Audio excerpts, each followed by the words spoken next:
Yo, yo, yo mga Kaloy Cats! Isang magandang araw sa inyo, no? So, bago ang lahat, babatiin ko muna kayo ng Happy New Year sa ating lahat. Sana ay maging maganda ang pasok ng taon natin sa ating lahat, no mga Kaloy Cats? Okay, umpisahan natin mga Kaloy Cats. Knockout na yata ang isa sa pinakamagandang anime na inaabangan ng mga bata, pati mga matatanda dati, no? At halos lahat na yata ng karakter doon sa anime na yun ay kilala. At isa na nga dito ay ang isa sa mga karakter na nagpakulong dugo natin mga Kaloy Cats.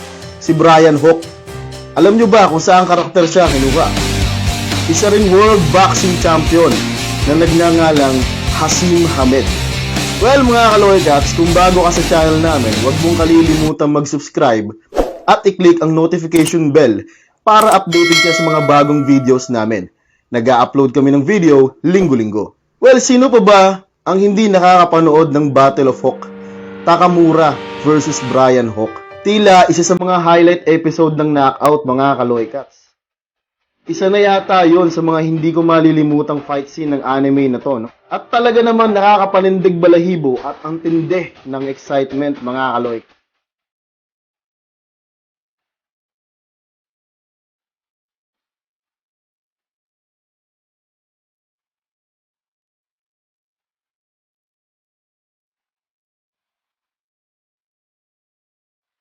Si Brian Hook ay may record na total of 21 fights. Siya ang may hawak ng championship belt na WBC Junior Middleweight. Reach 182 cm. Height 182 cm. Homeland New York, America. Stance pure violence fighting style. Loose 0. Noong mga panahong hindi pa natatalo ni Parin Takamura. Panoorin nyo ang mga laban niya katulad nito.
Si Nasim Hamed ay pinanganak noong February 12, 1974. Naging professional boxer siya noong 1992 hanggang sa taong 2000.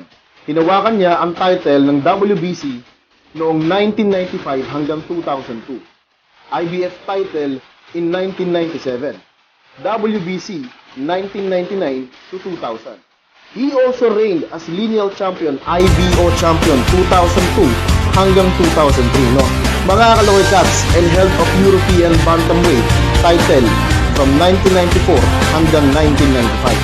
Si Hamed ay tinaguriang Best British Featherweight of all time by boxing record in 2005 at siya ay naging International Boxer Hall of Fame. Total fights, 37 wins. 36 wins, 31 doon ay napatumba. Losses, 1. Ang kaisa-isang tumalo sa kanya ay si Marco Antonio Barrera na siya naman tinalo ng ating pambansang kamao.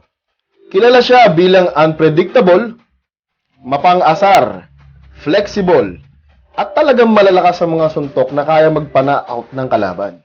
Well mga Kaloy Cats, paano ba namin nasabi na si Hamed ay parang si Brian Hook? Panoorin nyo mga Kaloy Cats at hindi may kakila na malaki ang pagkakatulad nila, no?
Okay mga Kaloy Cats, kung nagustuhan nyo ang aming video, huwag kalilimutang mag-iwan ng comment. At kung may topic kayo na gusto nyong pag-usapan, katulad ng nabanggit ko, na kung gusto nyo ay reaction ni Nasim Mohamed at ni Marco Antonio Barrera patungkol dun sa huling laban nila, ay huwag mahihiyang mag-comment down. Okay, maraming salamat sa panonood and God bless mga Kaloy Cats.